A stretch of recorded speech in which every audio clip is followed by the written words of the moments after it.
नमस्कार मित्रांनो, मी प्राध्यापिका डॉक्टर शुभांगी राठी, भुसावळ येथील श्रीमती प.क. कोटेच्या महिला महाविद्यालयात राज्यशास्त्राची प्राध्यापिका म्हणून मागील 34 वर्षापासून कार्यरत आहे. आपण यापूर्वी महात्मा गांधींच्या विचाराच्या संदर्भात 5 भागांचा अभ्यास केलेला आहे.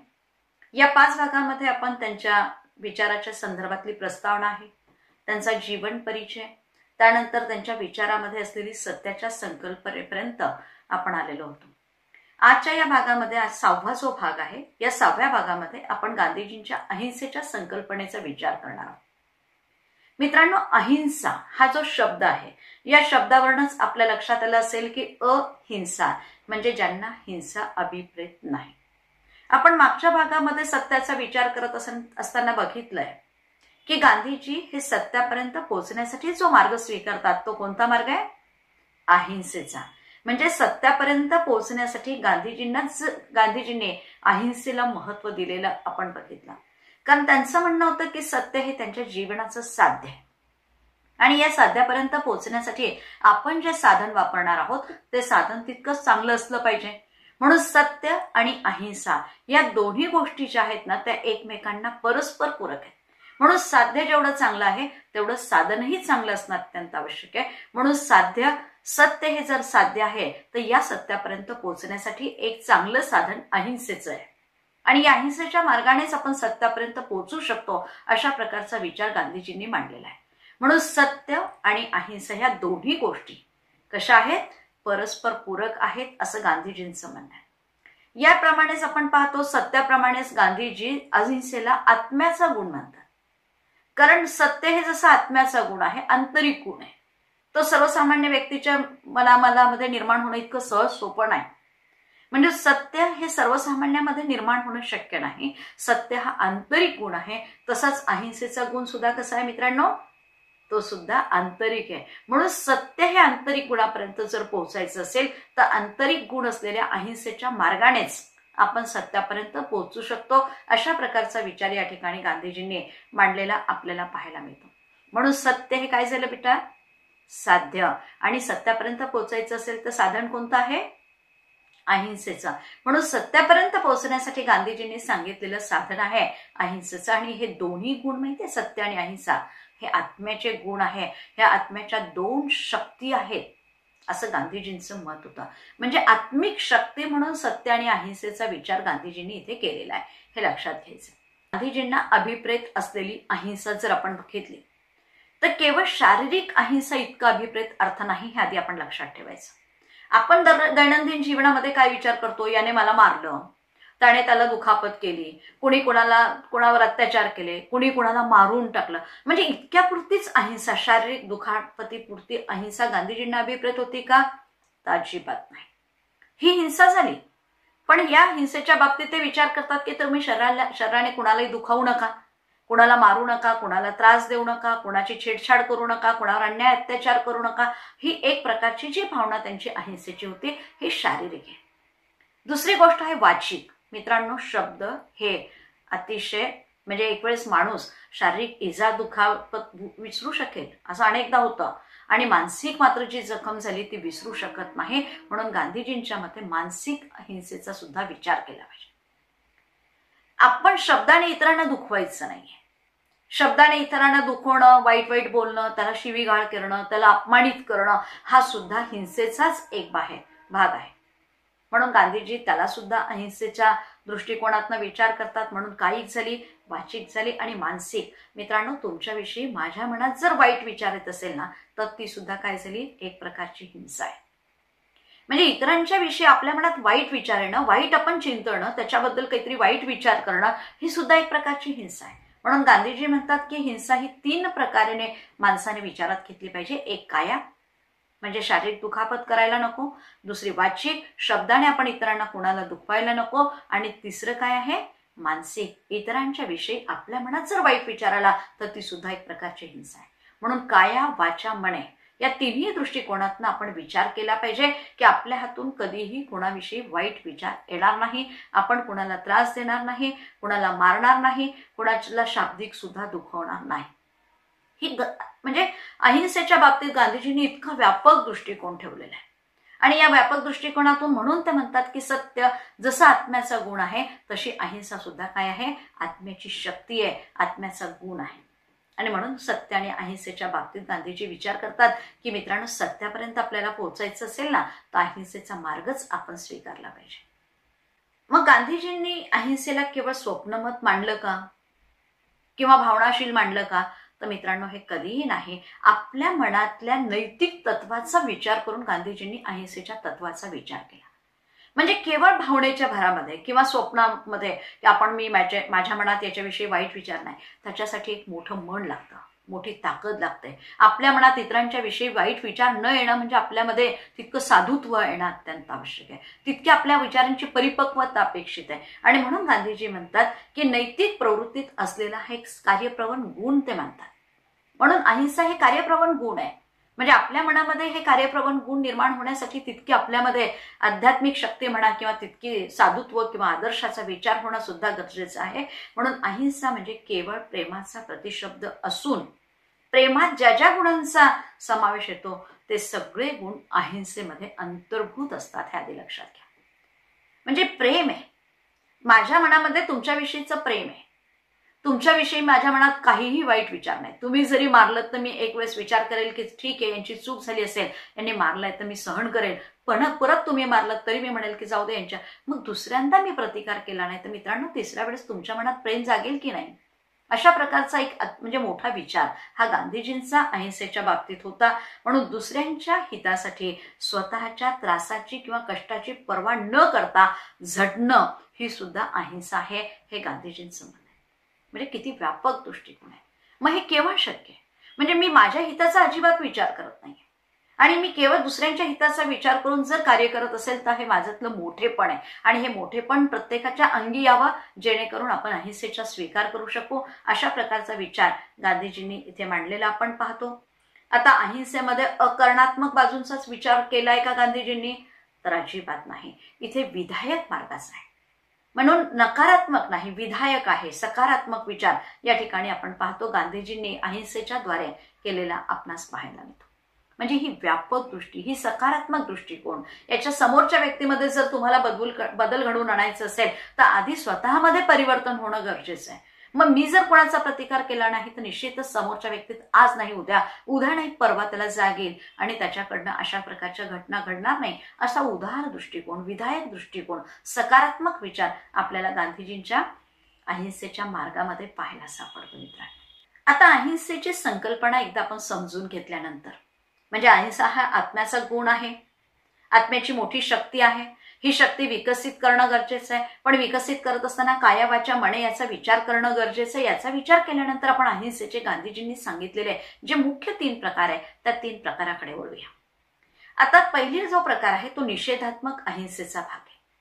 निषेधात्मक अहिंसा हे लक्षात घ्या की गांधीजींच्या मते व्यक्तीने आपल्या कार्याद्वारे किंवा कृतीद्वारे किंवा शब्दाने, म्हणजे आता मी जे काम करते आहे माझ्या कामामुळे तुम्हाला कोणत्याही प्रकारचा त्रास होणार नाही, किंवा मी जी काही कृती करणार आहे त्या कृतीतनं, म्हणजे कार्य म्हणजेच माझी कृती आहे, किंवा माझ्या शब्दातनं किंवा माझ्या मनामध्ये तुमच्याविषयी वाईट विचार येणार नाही, म्हणजे मी तुम्हाला दुखवणार नाही, कोणीही माझ्या शब्दाने काय किंवा कृतीने दुखावणार नाही याची दखल घेणं ही निषेधात्मक अहिंसेचा भाग आला. म्हणजे कोणालाही त्रास होणार नाही, दुःख होईल असा आचार, विचार आणि उच्चार करणार नाही. तसेच इथे स्वार्थ, दुष्टपणा, तिरस्कार याबद्दल कुणालाही दुःख देणे, तसेच कुणाची हत्या न करणे, कुणाला कठोर शब्द किंवा अपशब्द न बोलणे, क्रोधित न होणे, शत्रूबद्दल द्वेषाची भावना बाळगणार का, अजिबात नाही. याच अहिंसेच्या प्रकाराला म्हणजे काया वाचा मने ही जी अहिंसा आहे याला गांधीजींनी कोणता प्रकार मांडलाय, निषेधात्मक अहिंसेचा प्रकार. म्हणजे आपल्या कृतीतून, उक्तीतून आणि मनात कुठेही आपण इतरांविषयी वाईट चिंतणार नाही, वाईट कृती करणार नाही, अपशब्द बोलणार नाही, त्याच्याविषयी आपल्या मनात वाईट विचार येणार नाही, याच्यासाठीचा जो प्रयत्न आपला असेल ते निषेधात्मक अहिंसेचा भाग असा गांधीजींनी सांगितलेला पहिला प्रकार आहे मित्रांनो. म्हणून पहिला प्रकार निषेधात्मक अहिंसा. दुसरा जो प्रकार आहे गांधीजींनी सांगितलेला तो विधायक अहिंसा आहे. आता विधायक अहिंसेमध्ये काय आहे, केवळ दुसऱ्याला दुःख न देणे, त्याची हत्या न करणे, त्याला त्रास न देणं, म्हणजे एवढीच अहिंसा का, तर एवढीच अहिंसेचा अर्थ गांधीजींना मान्य नाही. त्यांचं म्हणणं आहे की तुम्ही त्रास देण्यापेक्षा इतरांवर तुम्ही प्रेम करा. आज तुम्ही प्रेम दिलं तर उद्या त्याच्याकडनं तुम्हाला प्रेमाची अपेक्षा येईल. जसं द्याल तसं घ्याल. म्हणून प्रेम करण्याच्या संदर्भातली ही जी अहिंसा आहे, म्हणजे इतरांसाठी आपण झटणं, आपल्या स्वार्थाला बाजूला ठेवायचं आणि इतरांसाठी आपण काम करणं, या सगळ्या गोष्टी म्हणजे स्वतः त्रास सहन करायचा, इतरांना मदत करायची. अशा प्रकारे अपकाराची फेड कशाने करणार? उपकाराने करणार. तुम्ही जरी मला असहकार्य केलं असेल तर माझी भावना कशाची असेल? सहकार्याची असेल. एखादा व्यक्ती आपल्यावर अन्याय करत असेल तरी आपण न्यायाच्या बाजूने विचार करून त्याला न्याय देण्याचा प्रयत्न करणार. आपल्याला कितीही त्रास झाला, कष्ट झाले तरी आपण ते सहन करणार, पण इतराला मात्र चांगला मार्ग दाखवण्याचा आपला जो प्रयत्न आहे, ही कोणती अहिंसा झाली? विधायक. म्हणजे स्वतःच्या त्यागातनं इतरांच्या सेवेसाठी किंवा इतरांसाठी कार्य करणं, झटणं, हा विधायक अहिंसेचा प्रकार गांधीजींनी सांगितलेला आहे. जी अहिंसा गांधीजींनी सांगितलेली आहे ती आहे निरपेक्ष अहिंसा. आता निरपेक्ष अहिंसा म्हणजे काय, असा प्रश्न आपल्या मनात सहज निर्माण होतो. मित्रांनो, निरपेक्ष अहिंसा याचा अर्थ धर्माचं तुम्ही पूर्णपणे पालन केलं पाहिजे, अशी गांधीजींची अपेक्षा आहे. म्हणजे नीती धर्म याचा अर्थ तुम्ही हे लक्षात घेऊ नका की धर्म म्हणजे देव. तिचे न्याय काय आहे, योग्य काय आहे, कोणतं कार्य योग्य आहे, कोणतं न्याय आहे, कोणतं केलं पाहिजे, कोणतं नैतिक आहे, याचा विचार करून, म्हणजे धर्माचं परिपूर्ण पालन करून जेव्हा एखादी व्यक्ती अहिंसेचा मार्गाचा स्वीकार करते, त्याला गांधीजींनी कोणती अहिंसा म्हटलंय? निरपेक्ष अहिंसा. मग इथे तुम्हाला निरपेक्ष किंवा मला सुद्धा निरपेक्ष अहिंसेचा जर स्वीकार करायचा असेल तर मित्रांनो, आपल्यामधला जो स्वार्थ आहे, म्हणजे इगो आहे, आपल्यातला क्रोध आहे, आपल्यामध्ये असलेली तिरस्काराची भावना आहे, या नष्ट होण्याबरोबर निरपेक्ष अहिंसेच्या मार्गाने सत्याची म्हणजे ईश्वराची प्राप्ती होत असते. म्हणजे ईश्वर प्राप्तीसाठी आपल्यातला क्रोध आधी आपल्याला घालवायचा आहे. निरपेक्ष सत्यासाठी, अहिंसेसाठी आपल्याला आपल्यातला स्वार्थ आहे याच्यावर कुठेतरी बंधनं घातली पाहिजे. आपल्याला येणारा राग असेल, अहंभाव असेल, आपल्यामधला मी जागा असेल तर याला बंधनं घालणं इथे आवश्यक आहे. म्हणून अहिंसेच्या तत्वाचं पालन करणं हे श्रेष्ठ तसेच सामर्थ्याचं मुख्य लक्षण गांधीजींनी मांडलंय. मित्रांनो, आतापर्यंत गांधीजींनी अहिंसेच्या सांगितलेल्या 3 प्रकाराचा आपण अभ्यास केलाय. त्यामध्ये आपण 3 अहिंसेमध्ये पहिला प्रकार कोणता पाहिला? निषेधात्मक. यामध्ये आपण काय बघितलं? काया वाचा मने मी कोणालाही दुखवणार नाही. दुसरा जो प्रकार पाहिला तो विधायक अहिंसेचा पाहिला. विधायक अहिंसेमध्ये मी स्वतःला त्रास देईल पण इतरांना प्रेम वाटेल, माझ्या अहमला मी मर्यादा टाकेल पण मी इतरांच्या सेवेसाठी झटेल. आणि तिसरी गोष्ट जी आपण अहिंसेची पाहिली ती विधायक अहिंसेचा भाग पाहिला. या विधायक अहिंसेमध्ये आपण काय बघितलं की धर्माप्रमाणे, न्याय तत्वाप्रमाणे, नीती तत्वाप्रमाणे आपण इतरांशी वागणं, मग तिथे आपला स्वार्थ असेल, आपला क्रोध असेल, आपल्या भावना असतील त्या सगळ्या बाजूला ठेवायच्या आणि जे योग्य असेल त्या बाजूने जायचं. हा जो अहिंसेचा प्रकार आहे तो विधायक अहिंसा. असे 3 मुख्य प्रकार गांधीजींनी अहिंसेचे सांगितले. एक पुन्हा लक्षात घ्या, निषेधात्मक, दुसरी विधायक आणि तिसरी निरपेक्ष. आता या निरपेक्ष अहिंसेचे, कारण निरपेक्ष अहिंसा ही सर्वात श्रेष्ठ आहे असं गांधीजींचं मत आहे, आणि या 3 अहिंसेमध्ये गांधीजींनी पुन्हा 3 उपप्रकार केले. कोणत्या अहिंसेचे? निरपेक्ष अहिंसेचे. या निरपेक्ष अहिंसेच्या 3 प्रकारामध्ये गांधीजी म्हणतात एक आहे सामर्थ्यवानांची अहिंसा. आता सामर्थ्यवानांची अहिंसा म्हणजे तुम्ही सुद्धा तितके सामर्थ्यवान आहेत जितकी मी आहे. मग आता मला सांगा की मी जर तुम्हाला एक ठेवून दिली तर तुम्ही तुमच्याकडनं मला अपेक्षा प्रतिकाराची आजच्या स्थितीत आहे की नाही एवढं लक्षात घ्या. आपण कोणाला सोडत नाही, समोरच्याने मग आम्ही काही कमी आहे का, ही जी भावना आपल्यामध्ये ना, ही भावना गांधीजींना अभिप्रेत नव्हती. गांधीजी म्हणतात की माझ्यामध्ये सामर्थ्य आहे आणि मी जर तुम्हाला ठेवून दिलेली आहे, तुमच्यामध्ये सामर्थ्य आहे, पण तुम्ही ते ठेवून दिल्यानंतर सुद्धा किंवा मी मारल्यानंतर तुम्ही त्याचा प्रतिकार करत नाही. तुम्ही म्हणतात हो ठीक आहे, राठी मॅडमला काही कळत नाही, राठी मॅडमने मारलं असेल त्यामुळे आपण शांत राहणंच केव्हा योग्य. मग राठी मॅडम पुन्हा चिडल्या की तुम्ही मारत नाही म्हणून परत दुसऱ्यांदाही ठेवून दिले किंवा त्रास दिला मी तुम्हाला किंवा खूप काही बोललंय, मग तरी तुम्ही त्याला प्रतिकार करत नाही. मित्रांनो, प्रतिकार करण्याचं सामर्थ्य तुमच्यात आहे.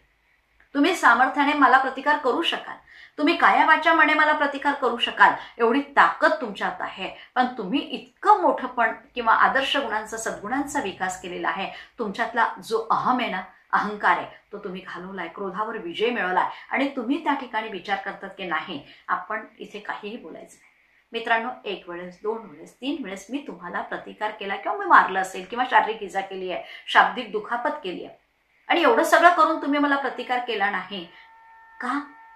केवळ तुमच्या विकासा.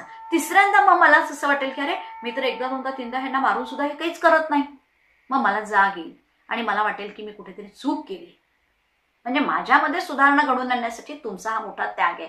हा कोणता भाग आहे? निरपेक्ष अहिंसेचा. आणि म्हणून निरपेक्ष अहिंसेमध्ये ही सामर्थ्यवानांची हिंसा आहे.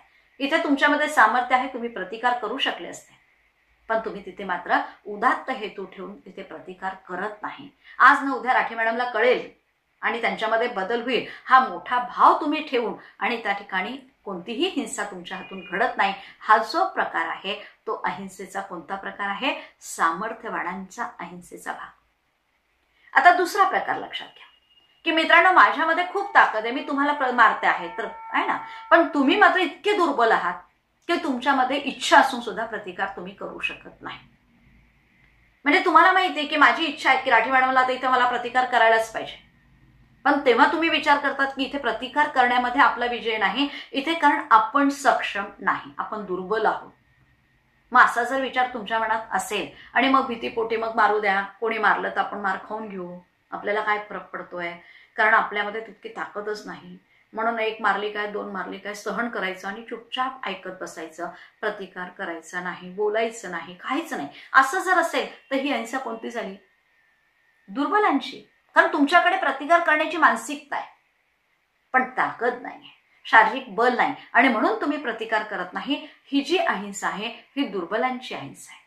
आणि तिसरा जो प्रकार आहे भित्र्यांची अहिंसा, म्हणजे इथे तिसरा उपप्रकार यांनी जो सांगितला तो भित्र्यांची अहिंसेचा सांगितला. मित्रांनो, रणांगणामध्ये आहोत, युद्ध सुरू आहे तुमचं आणि माझं, आपण एकमेकांशी भांडतोय आणि तुम्ही मात्र पाहतायत की राठी मॅडम येत आहेत, बापरे नको आता यांच्याशी लढण्यात आपला पराभव होणार, याच्यापेक्षा आपण इथनं आधीच पळवाट काढूया, म्हणून तुम्ही रणछोडदास बनला. हे लक्षात घ्या.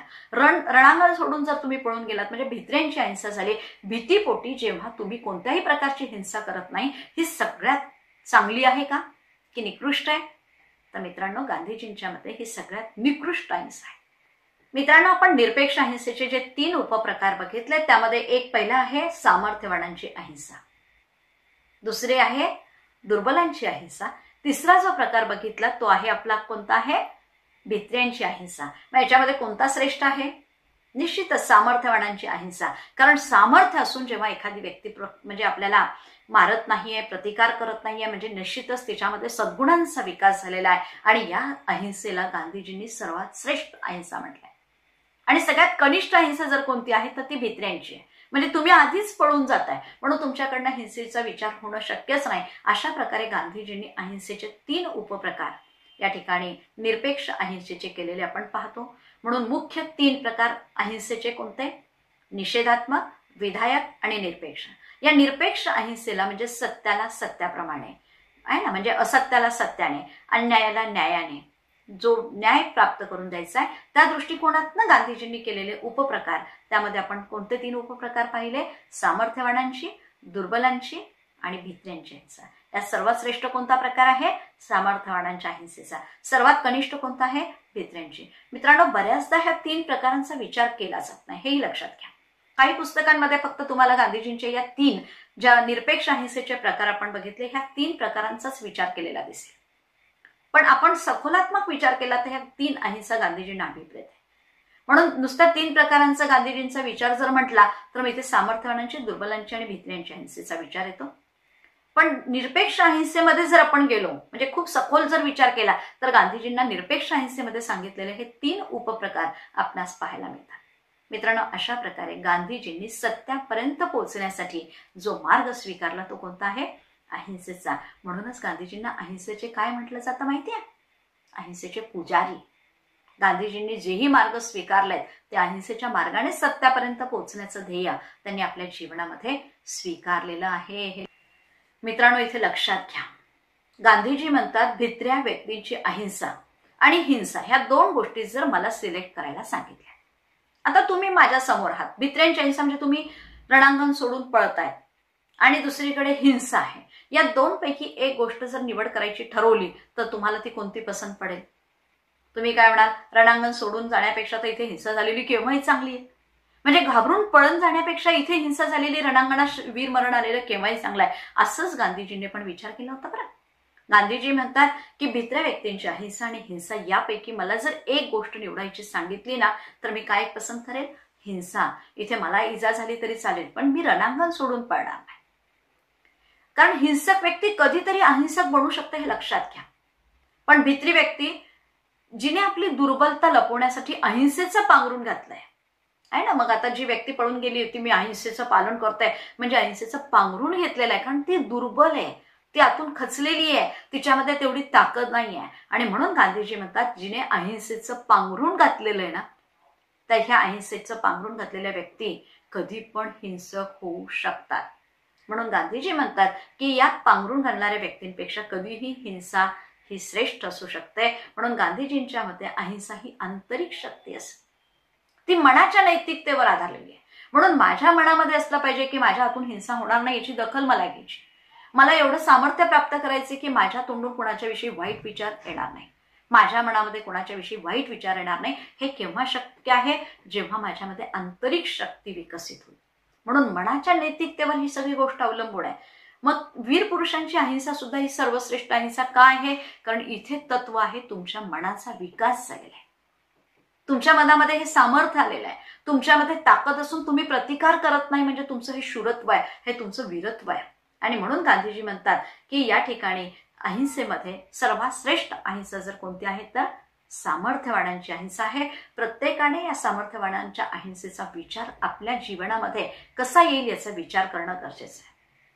मित्रांनो, या सगळ्या गोष्टीतनं आपल्या काय लक्षात आलं असेल की गांधीजींच्या अहिंसेचा हेतू केवळ हिंसा न करणे एवढ्यापुरता मर्यादित आहे का? अजिबात नाही. आपलं मन परिवर्तन करणं, आपल्या मनामध्ये इतरांविषयी वाईट विचार न येणं, आपल्या हातून एखाद्याविषयी वाईट कृती न होणं किंवा इतरांच्या विषयी अपशब्द न निघणं, म्हणजे हृदय परिवर्तनावर कुणाचा भर आहे? गांधीजींचा भर आहे. म्हणून गांधीजी म्हणतात हिंसा किंवा क्रांतीच्या मार्गाच्या ऐवजी मला अपेक्षित असलेला जो मार्ग आहे तो तुमच्या मनामध्ये होणारा बदल, तुमचा नैतिक विकास. आणि म्हणून गांधीजींनी आपल्या जीवनामध्ये सातत्याने अहिंसेचा पाठपुरावा केला. मग एका व्यक्तीकडनं म्हणा, एका गटाकडून किंवा राष्ट्राने सगळ्यांनी त्याचं पालन करावं, असंच प्रत्येक वेळेस गांधीजींनी आपल्या नेतृत्वामध्ये किंवा देशाचं नेतृत्व करत असताना इतरांना सांगितलेला जो मार्ग होता तो अहिंसेचा होता. याचं कारणच मुळात आहे की प्रत्येकाच्या मनातलं हृदय परिवर्तन झालं. तर आज आपण ब्रिटिशांविरुद्ध लढणार आहोत. मग इथे आपण हिंसा जर केली तर उद्या त्यांच्याकडनं बदल्याची भावना आपल्या मनामध्ये, त्यांच्या मनामध्ये निर्माण होऊ शकेल. कारण हिंसेतून हिंसा जन्माला येत असते. म्हणून गांधीजी म्हणतात हिंसेला प्रत्युत्तर कशाने द्यायचं आहे? अहिंसेच्या मार्गाने. पण ही अहिंसा केव्हा शक्य आहे? जेव्हा आपला नैतिक विकास होईल. हा नैतिक विकास झाला म्हणजेच हृदय परिवर्तन करणं हा गांधीजींच्या अहिंसेचा मुख्य हेतू होता, हे आपल्या लक्षात आलं असेल. मित्रांनो, अशा प्रकारे गांधीजींच्या अहिंसेच्या संकल्पनेचा जर विचार केला तर किती व्यापक दृष्टिकोनातून गांधीजींनी अहिंसेचा विचार केला. कारण समाजामध्ये वेगवेगळ्या प्रवृत्तीच्या व्यक्ती आहेत. सामर्थ्यवानांकडून जेव्हा हिंसा होत नाही हा सगळ्यात श्रेष्ठ भाग आहे. जी दुर्बल आहे तिच्याकडून तर आपण अपेक्षा ठेवणार नाही, पण काही व्यक्ती मात्र काय असतात की सामर्थ्य असो नसो याचा विचारच करत नाही आणि अहिंसेचं पांघरून लपेटून त्या पळून जातात, म्हणजे रणछोडदास बनतात. ही योग्य आहे का? म्हणून आपण सुद्धा आपल्या जीवनामध्ये अशाच प्रकारे गांधीजींच्या अहिंसेच्या तत्वाचा विचार केला पाहिजे, अशी अपेक्षा या ठिकाणी आपण बाळगूया. आपणही आपल्या मनाला कुठेतरी क्रोधाला किंवा इतरांविषयी आपल्या मनात वाईट विचार येणार नाही यासाठी सातत्याने आपणही आपल्या आत्मिक विकासाच्यासाठी प्रयत्न करू. एवढं बोलून या ठिकाणी आपण थांबूया. मित्रांनो, अहिंसेच्या मार्गाने देशाला वाचविण्यासाठी, कारण आज आपण पाहतो गांधीजींचा जन्मदिवस हाच अहिंसा दिवस आज आंतरराष्ट्रीय स्तरावर पाळला जात आहे. हे सगळं कशामुळे? गांधीजींच्या अहिंसावादी विचाराची देणगी त्यांनी जी जगाला दिली ना, त्याचाच हा एक भाग आहे. म्हणून आपणही त्या मार्गाचा स्वीकार करायसाठी प्रयत्न करूया. आपला हृदय परिवर्तन किंवा आंतरिक विकास कसा होईल याच्यासाठी आपला सातत्याने आपला प्रयत्न असू द्यावं. मित्रांनो, व्हिडिओ आवडला तर लाईक आणि शेअर करायला विसरू नका. अद्यापही माझं चॅनल जर तुम्ही सबस्क्राईब केलेलं असेल तर मित्रांनो ते जरूर करा, जेणेकरून यापुढचे माझे जेही व्हिडिओज येतील ना ते पहिल्यांदा त्याचं नोटिफिकेशन तुम्हाला प्राप्त होण्यासाठी मदत होणार.